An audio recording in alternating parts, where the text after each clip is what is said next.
ঈশ্বৰৰ মন্দিৰলৈ যাওঁ, আহা হে ধাৰ্মিকগণ। তাত সোমাই প্ৰভুৰ গুণ জগাওঁ, শৈশৱে একে মন।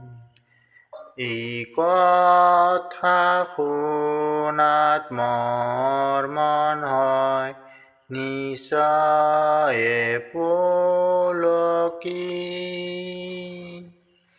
কিয়নো সদায় সেই ঠাইত মই পাওঁ প্ৰভুৰ প্ৰেম অমৃত।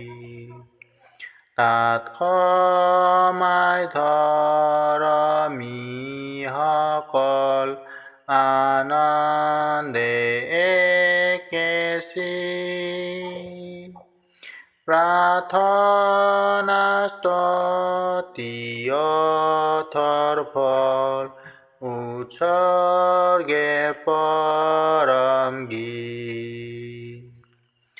তাত যীশুৰ দায়ুদৰ্শনই থাপি নিষ্কট আসন।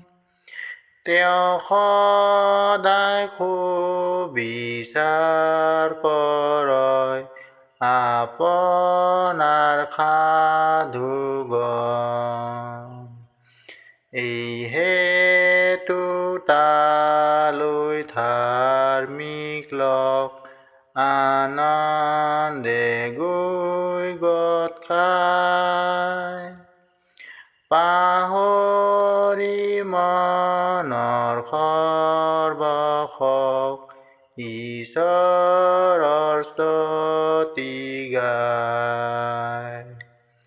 চিয়নৰ মংগল চিন্তাজন সদাকাল কুশল হওক।